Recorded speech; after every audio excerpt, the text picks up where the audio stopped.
9.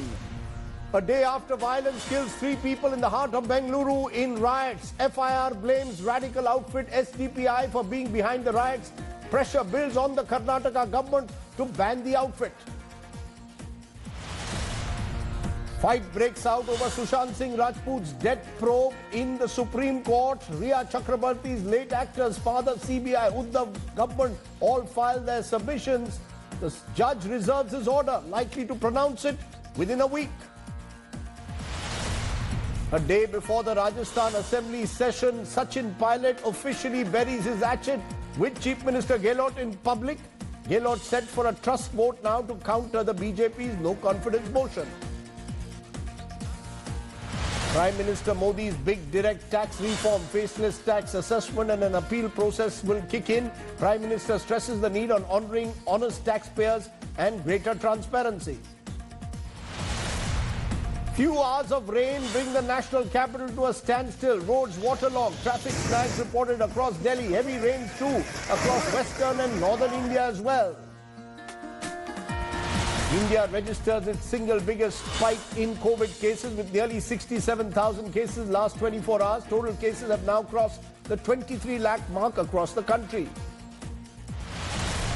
Centre sets up a 5-member panel to probe Air India Express flight crash. Probe panel to submit its report in 5 months over the crash which killed 18 people in Kozhikode last week.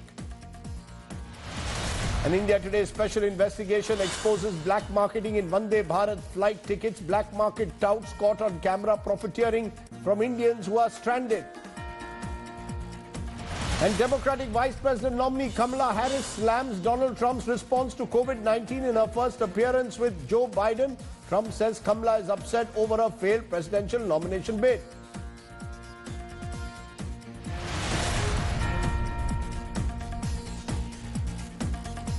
But first tonight, a day after that terrible arson and rioting in the heart of Bangalore or Bengaluru, it appears that it was a pre-planned conspiracy according to the police in the state. That's what the police FIR is claiming, that the mob violence was part of a conspiracy. India Today has accessed that FIR, which has some sensational details. Not only does it name 5 people of the radical outfit SDPI, including District Secretary Muzammil Pasha, it also details how the riotous mob was even out to kill policemen, quite apart from targeting the house of a Congress MLA. Just what happened in Bengaluru and what will happen next is our top story tonight. Kill the policemen, don't spare them. On the night of 11th August, as a violent mob went on rampage in East Bengaluru, this was the call given by the rioters. The police FIR in the violence of Tuesday night has made this and several other shocking revelations. The riot FIR accessed by India Today reveals that the arson and vandalism was pre-planned. According to the police, 5 people from SDPI, including District Secretary Muzammil Pasha, Arfan, Saeed Manzoor, Ayaz and Allah Baksh took to the streets with close to 300 people in the DJ Halli area. They were armed with machetes, clubs and rods and attacked the police station. The FIR says that rioters pelted stones at the station. They then forced entry into the police station from the basement, broke doors and windows with the intent to murder the cops. The mob then went on to burn vehicles parked outside the DJ Halli and KJ Halli police stations. The police claim that when they tried to bring the violence under control by firing shots in the air, the 5 accused, including SDPI's Muzammil Pasha, tried to snatch guns from the KSRP platoons. They were arrested and the situation brought under control after nearly 3 hours, with the police firing more rounds. ಅದರ ಬಗ್ಗೆ ಇನ್ನಷ್ಟು ಮಾಹಿತಿಯನ್ನು ನಾವು collect ಮಾಡ್ತಾ ಇದ್ದೇವೆ. ಇನ್ನು ಆಳವಾಗಿ ಅದರ ಬಗ್ಗೆ ತನಿಖೆಯನ್ನು ಮಾಡ್ತಾ ಇದ್ದೇವೆ. ಈಗಾಗಲೇ ಹಲವಾರು ಜನ ಅವರ ಪದಾಧಿಕಾರಿಗಳು SDPI ಪದಾಧಿಕಾರಿಗಳನ್ನು ನಾವು ಬಂಧಿಸಿದ್ದೇವೆ. ಮುಜಮ್ಮಲ್ ಪಾಷಾ, ಅವನು ಡಿಸ್ಟ್ರಿಕ್ಟ್ ಸೆಕ್ರೆಟರಿ SDPI ಇವನೇ ಮೇನು. ಫಿರೋಜ್ SDPI ಇವನು, ಅಫ್ರೋಜ್ ಪಾಷಾ, ಶೇಖ್ ಅದಿಲ್ ಇವೆಲ್ಲ SDPI ಅವರು. The police FIR makes one thing clear, that the plan to set Bengaluru on fire was well thought out, and that PFI's political affiliate, SDPI, was involved. Bureau Report, India Today.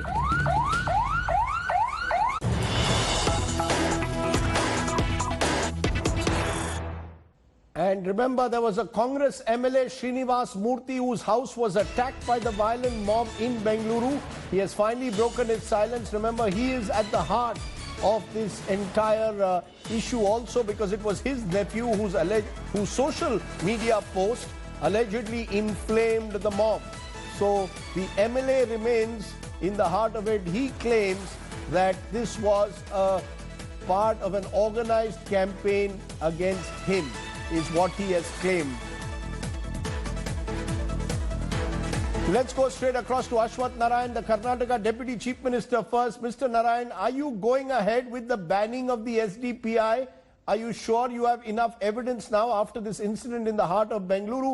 Is the Karnataka government ready to ban this organization? Sir, even earlier, many of the incident, SDPI and PFI was involved. We are in that process of, getting the documentary evidence and the evidence indicting them. And along with this, even the present situation, there are a lot of indication towards this organization. The investigation is going on, and we need to look forward to this investigation to get over. Then we can come out with the facts and figures very clearly. Until then, I can't, make a statement before. But, Mr. Ashwath Narayan, the fact is in February this year, the Law Minister of Karnataka said that the government was looking to ban the SDPI. The police was looking at evidence. We are now in August. It appears that the Karnataka government, no Karnataka government, whether Congress or BJP, really wants to take a strong stand against this Islamic outfit. To be very frank and clear, we have taken very clear-cut stand against this particular organization. Since time and again, they've been known to go for the targeted killing, initiating communal violence, and all kind of activities they've been involved. As you rightly pointed out, we are in that process of, in a very systematic manner, we are trying to address this issue, and will shortly, we'll be ensuring, we'll be taking a very strong stand, and whatever required measures will be taken. And Mr. Narayan, I'm getting the sense that the Karnataka government somewhere is wary of banning the SDPI. In the 2018 campaign in Karnataka, one of your promises was you were going to take a strong stand against them. You accused them of targeting BJP workers, especially in coastal Karnataka. We are in 2020. You have been in power now for over 12 months.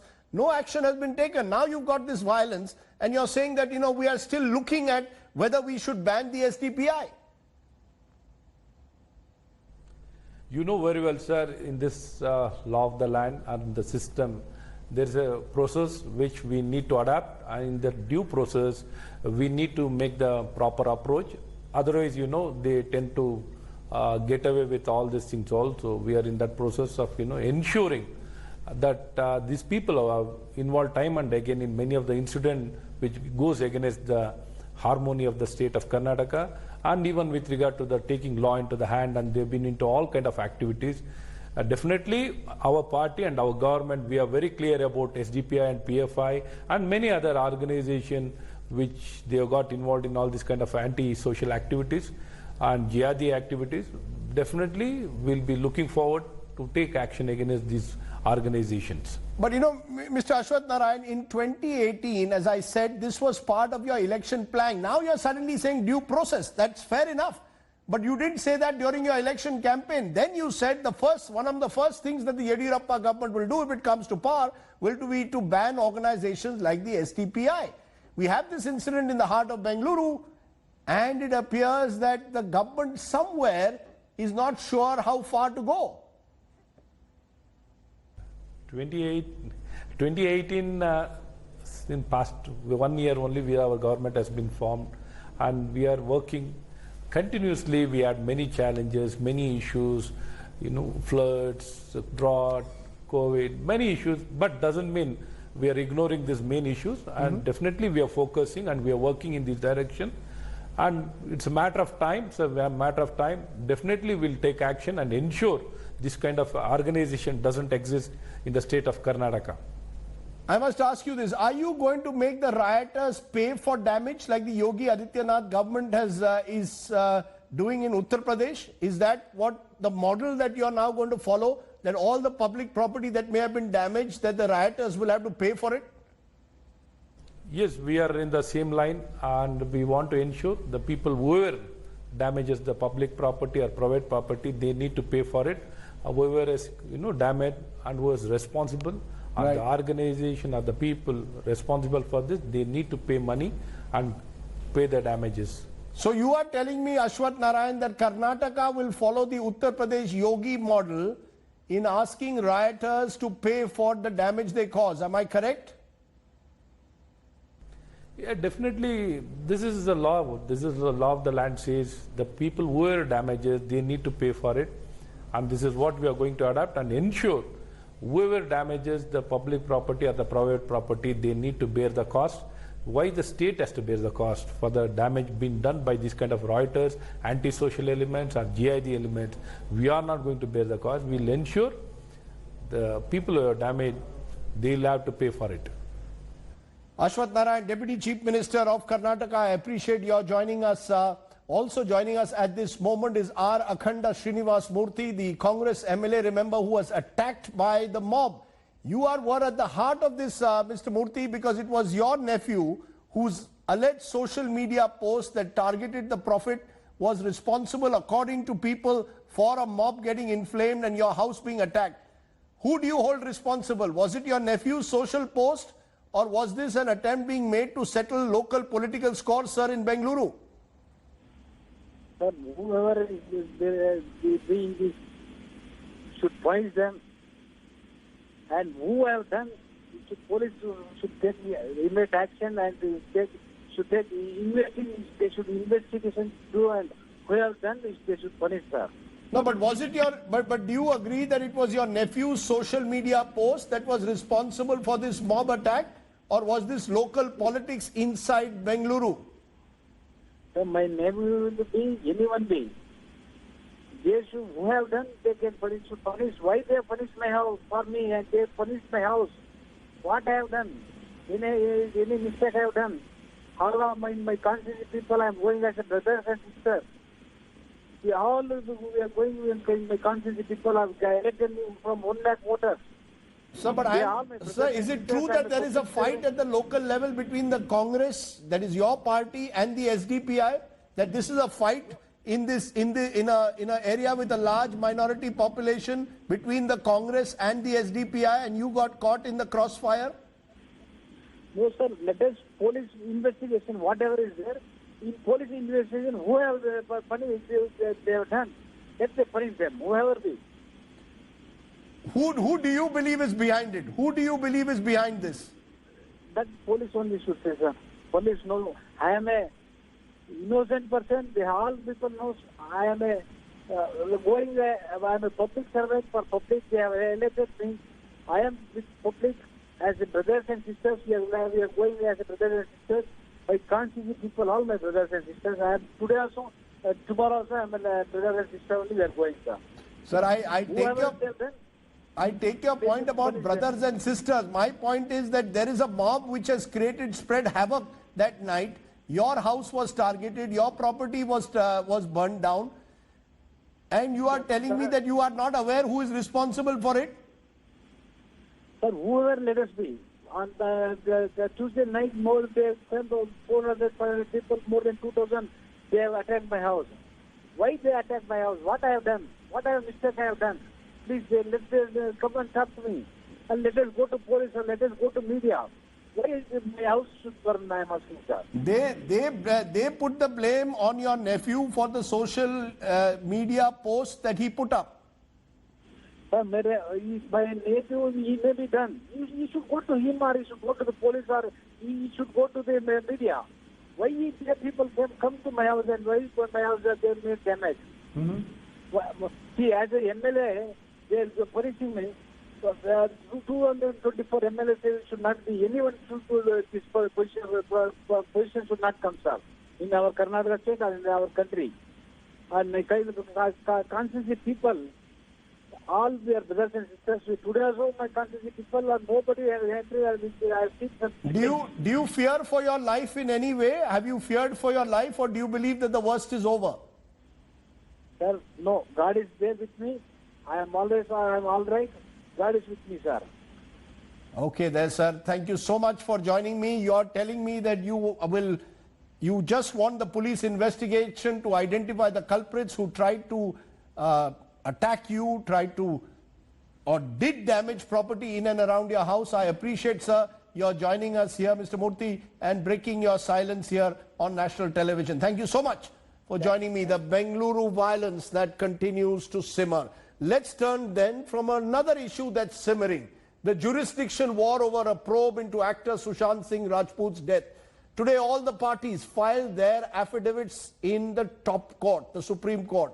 This 2 days after the Supreme Court had reserved its verdict on actor Riya Chakrabarty's plea that sought that the case be heard only, or the case be investigated only by the Mumbai police, and the Patna police and the CBI had no jurisdiction.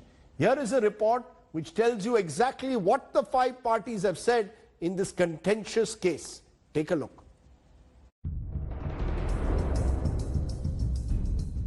The Supreme Court is one step closer to a verdict in the turf war between the Mumbai police and Bihar police over investigation into Sushant Singh Rajput's death.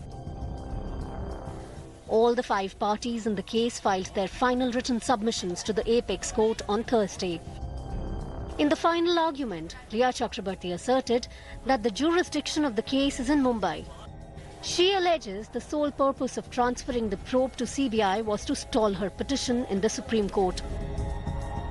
Terming the investigations in Bihar as totally illegal, the actress said that it cannot be transferred to the CBI.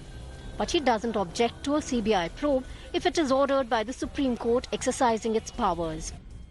The Bihar government, on the other hand, reiterated the FIR filed in Patna is the only case lodged to probe the actor's death. It added that since the CBI has taken over the investigation, Riya's petition seeking transfer of probe has become infructuous. Sushant's father called the role of Mumbai police dubious. He argued that CBI has the authority to investigate a case anywhere in the country and doesn't require any separate consent of any other state. The Maharashtra government, on its part, called the FIR filed in Patna politically motivated. It alleged the FIR was registered after interference by the Bihar Chief Minister, saying there was no reason to transfer the probe to CBI. Maharashtra government demanded that Mumbai police be allowed to continue its probe. Submitting its final arguments, the CBI stated there was no question of transfer of probe to Mumbai as no case was pending there. It was also claimed the recording of statements of 56 witnesses by the Mumbai police was not legal. Even as the final court order is awaited, chorus is growing for CBI probe in the case. Sushant's family has released appeals through social media. Now that final submissions have been made, all eyes will be on Supreme Court as it decides who will probe the case. With Anisha Mathur in Delhi, Bureau Report, India Today. What we've decided, of course, is to turn away from the noise of this story to focus on the big question. The biggest question is simply this: who is best suited to ensure a fair probe, the CBI or the Mumbai police? Is the CBI better to probe high-profile cases like this? Can the CBI really guarantee a fair probe? Who has the better track record, CBI or the Mumbai police? Is the CBI more politically manipulative? How good is the CBI strike rate? These are some of the questions we want to raise tonight. I'm joined by Yashovardhan Azad, former senior IPS officer, served in the IB as well. Shantanu Sen, former joint director of the CBI, will join me in a moment. And former Mumbai Police Commissioner M.N. Singh is also with us. Let's get all of you to respond to that question. Today, the Sushant Singh Rajput case is becoming about jurisdiction. And I want to ask each of you, in your long experience as police officers, who's better to handle a high-profile case that gathers such media mileage? Why don't you start, Yashovardhan Azad? who do you believe is better, the CBI or the state police where the crime has been committed, in this case Mumbai? If you ask me in isolation, away from the this incident which has been so vitiated in the proceedings later, away from everything, CBI is definitely an organization which has experience in 1940. It specializes in anti-corruption, special crimes, economic crimes, etc., etc. But in this case, there is a difference. The difference is, and I first of all question even the taking over of the CBI of this case, because if you're talking about your jurisdiction case, I don't think Bihar by any stretch of imagination had jurisdiction to file an FIR in this case. Definitely, the filing of an FIR by the father of the victim is a facilitation. It could have been done in Bihar, but it should have been sent in zero FIR to Mumbai police. There is a mistake also on the part of Mumbai police. I'm not absolving them from crime. In a crime high profile like this, they could have given it to the crime branch, which is a very capable organization in Mumbai. So if this would have been sans political implication, sans interference from any side, Mumbai crime branch would have done an excellent job. But the problem is, Mumbai forgot to do two things. One is that, like in Sheena Bora case, you were attending to people's queries. You were announcing to the press the development of the case. In a new age policing, you have to keep people with you. You have to inform them, especially when there is such a talk about a particular case. And the third mistake which they did was the treatment of the Bihari police officers who went there from the Bihar cadre. This is unexceptionable. This cannot be allowed. And that is why I feel that now it looks like it's a fait accompli. If you talk about the jurisdiction, Bihar had no jurisdiction. In fact, the takeover of the CBI was premature, and the center should have avoided it. In fact, the CBI can rightfully get it legitimately only if Mumbai accepts it. And that is why I feel that in this particular case, it's a sad tale. It could have been solved, but the police leadership ceded the space to the political executive. Very interesting the way you're putting it, that the police leadership ceded space to the political executive. M.N. Singh, respond to that. The Mumbai police has not filed an FIR of any kind because they say there's no cognizable offense in 56 days. And today, therefore, the CBI in the Supreme Court has in its written submission said they therefore believe there is no problem with the CBI taking over, because according to them, the Mumbai police has not even filed an FIR suggesting a cognizable offense. So where is the question of jurisdiction according to the CBI? They are saying that in the circumstances, they are better placed to take over the case. Well, Rajdeep, that is a very flawed argument, I must say.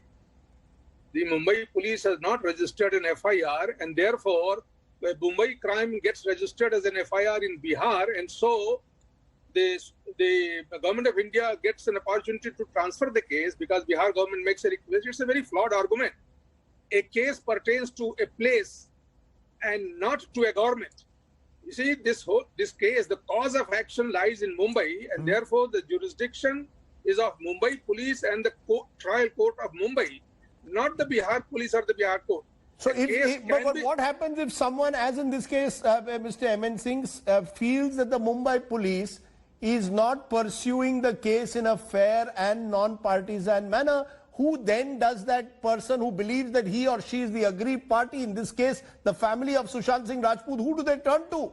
They turn first to the Bihar police, which in turn has put it to the CBI. It's very surprising. I mean, what is the basis for making all these allegations against Mumbai police? I can't understand. Mumbai police registered a case under 1674, which is any unnatural death is registered under section 174. And a FIR of a crime is registered under section 154 of the CRPC. Mumbai police was already making an inquiry. There is no complaint with the Mumbai police for registration of an FIR. Sushant Singh's father could have as well gone to Mumbai police and lodged an FIR, and Mumbai police would have been obliged to register the offence. And if the Mumbai police station was refusing to register the offence, there is a provision in the law that he could have gone to the police commissioner, or he can even gone to the court of law in Mumbai and got a suitable order for registration of the crime. Didn't do. He chose to go to Bihar police after a month and a half. Sushant Singh's father's statement was recorded immediately after his death. He did not express any doubt against anybody. A month and a half later, he goes and records his FIR in Bihar. Why? That's a question. This is the gap, the time lag is going to certainly affect the validity of the FIR. That is one. Then Bihar police could have registered the case, no doubt, under section 154 of the Criminal Procedure Code. A police station must register the FIR. Any police station, not the police station with a jurisdiction. So Bihar police was right in registration of the case, but it was not right in giving the local case number of Patna in the police station where the case was registered. They should have registered the case at 0 number and given to the transfer it to Mumbai police. But that does not justify the manner, Mr. MN Singh, in which the Mumbai police then, when a Bihar IPS officer came to Mumbai last week, quarantine him, prevent him from moving out. Therefore, this leads or refuse to cooperate with the probe. The Bihar police. You can argue whether the Bihar police was justified in carrying out a parallel investigation, but you don't quarantine a senior officer in the manner that it is done. Well, another argument could be that this quarantine law applies to everybody, so why not to Bihar police? It was not applying to the 4 other officers who had also come from Bihar to Mumbai earlier. It only seemed to apply to the IPS officer. No, I think that is, well, it has certainly sent a wrong signal. I agree there. But if the quarantine law applies to everybody, why should it not apply to the police officers? If the Bombay Municipal Corporation failed to quarantine other police officers who had come earlier, it doesn't mean that the IPS officer could not be quarantined. IPS has no meaning. Okay, can I come back? Can I come back to the issue of the CBI probe? And I want to bring. Let me make one more point, Rajdeep. Yes. Let the case go to CBI. I have no issue with that. But Bihar police, the 2 points I want to make. The investigation or inquiry is conducted by Bihar police in Mumbai has 0 value in law. No court which has the competence to take cognizance will ever take cognizance of those investigations done by Bihar police. It is all nothing but a propaganda mission of Bihar police in Mumbai. Okay. They are not investigating, they were doing propaganda, number one. Yes. Number two, Bihar police, by registering an FIR, it got a handle to make a request to the government of India to transfer the case, saying it is our case. Well, it is not your case. So you have no legitimate right to make a request to the government of India. Unfortunately, government of India played games with the Bihar government and got a handle to transfer the case to the CBI. When the matter is already before the Supreme Court of India and government of Maharashtra opposed it, the action of government of India to transfer the case to CBI was illegal. Okay, totally illegal. Well, we'll wait to see how the Supreme Court views it. Your view is when the matter is before Supreme Court, let the order come from Supreme Court. You wait. What was the hurry for the government of India to transfer the case to CBI? Okay, so you are questioning both the center and the state government for the hurry in which the matter was transferred to CBI. Let me bring in Shantanu Sen, former joint director at the CBI. Shantanu Sen, do you believe that the CBI is better equipped to handle high-profile cases? When I look at the track record, there are enough cases which the CBI has had, high-profile political cases that have not led to any major convictions. Rajdeep, CBI is equipped to handle high-profile cases. And for you to suggest that CBI has not got convictions in high-profile cases, I beg to differ. The Bombay blast, General Vaidya's investigations, the train blasts. Sir, here I am talking of a case like, sir, here I am talking of abetment. No, 1 minute. Those are cases that involve successfully investigated. Sir, those are cases that involved interstate jurisdiction as well, because the crime was committed in different places. I am now talking about a case which is allegedly abetment to suicide. Abetment to suicide. Do you believe the CBI is the right organization for an abetment to suicide which has taken place in Mumbai? Now, in this case, when in February, the relation of Sushant Singh Rajput made a complaint which was acknowledged by then Bandra DCP. That was a complaint. And under section 154, cognizance could have been taken. You can take cognizance of a written complaint or any information received otherwise.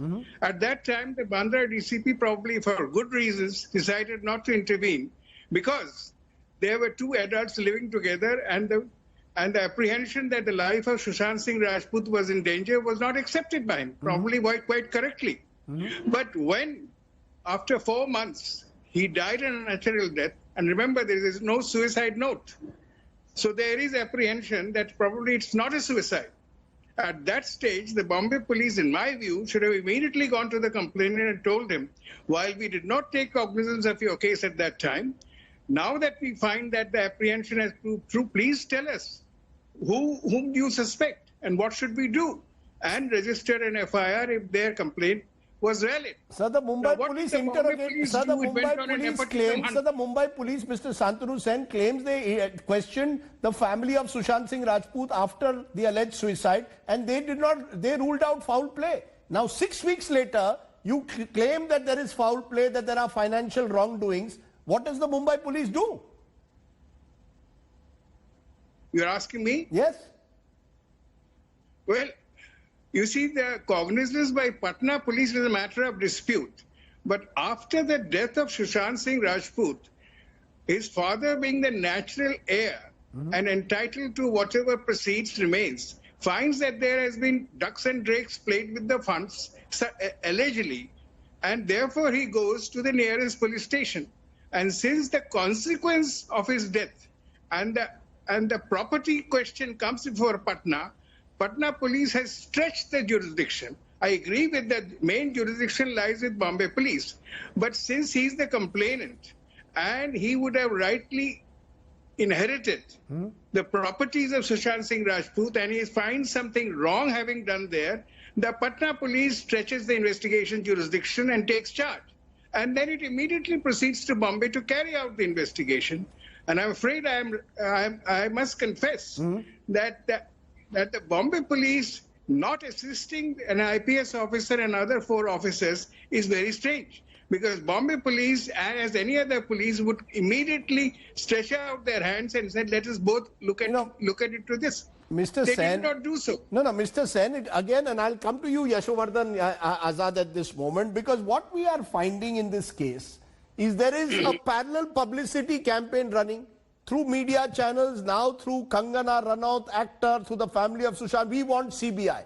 Now, is the decision whether a case should be transferred to the CBI or not to be decided on the submissions made in a court or by the surround sound which is taking place, putting pressure in a way on the court possibly that we want the matter to the CBI? Is there any guarantee that the CBI will do better? Listen into what they did in an abetment to suicide case involving Suraj Pancholi. He was accused of abetment to suicide. I just want you to listen, Yashovardhanji, to what was said by Suraj Pancholi to us. How long did the CBI take to conduct their probe in your case, in the Jia Khan case? Kitne time tak unhone investigation kari? I think about 2 years. 2 साल तक उन्होंने investigation करी. 2.5 years, yes. और अभी 8 साल हो गए आपके केस को, अभी भी केस चल रहा है, एक्टिव केस है, खत्म नहीं हुआ. Active case है. We are still on trial, but my trial is not going forward only because of Rabia Khan, who is the complainant. आप मुझे ये बताएं एक चीज, I want to ask you. As the saying goes, innocent until proven guilty. लेकिन आपके case में आपके साथ ऐसा मर्डरर का टैग एक लगा. आपका काम अफेक्ट हुआ. I am guilty until proven innocent. हाँ, आपके लिए उल्टा, exactly, आपके लिए उल्टा हो गया. My case has been only a media trial. It has been a harassment for me. So here you have a case which was sent to the CBI to prove abetment to suicide. The case has been languishing for years. What is the guarantee, Yashovardhan Azad, that the CBI has some magic bullet? Well, let me say that CBI is definitely one of the most competent police organizations in the country. And let me also agree with you when you say that whenever a case has, normally in 99% of the cases, CBI is brilliant. But whenever there is a political implication or a political touch to it, then the thing goes a little differently. You would have seen many of the corruption cases filed against senior politicians dragging on and on.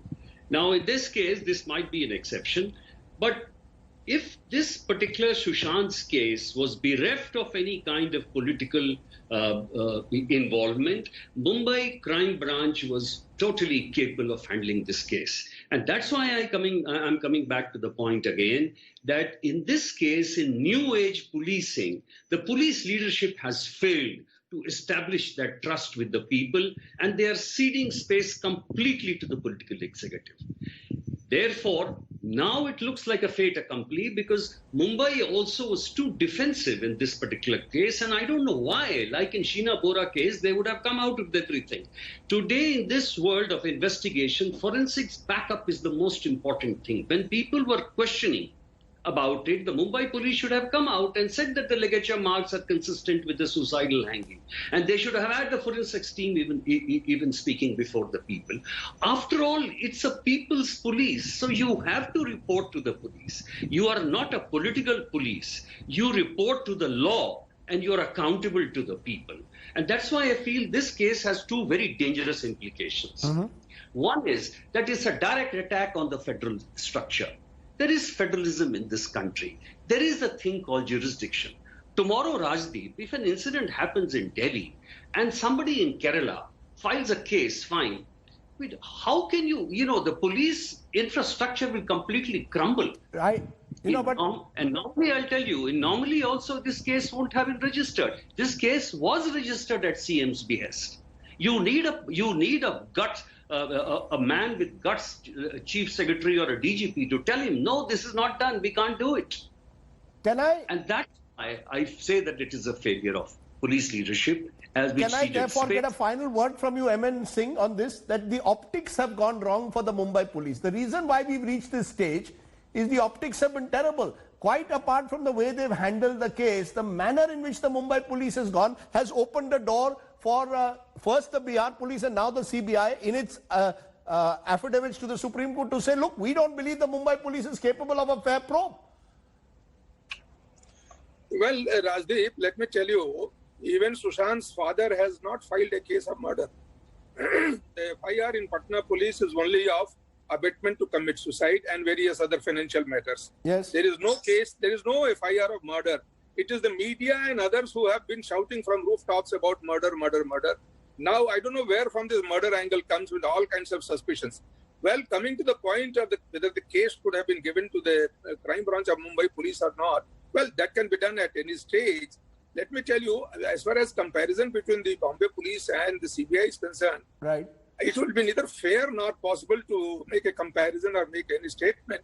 CBI is a premier investigative agency in the country. Mumbai police has a fantastic in crime investigation and tackling crime. Let me tell you, CBI only investigates a crime which is given to it.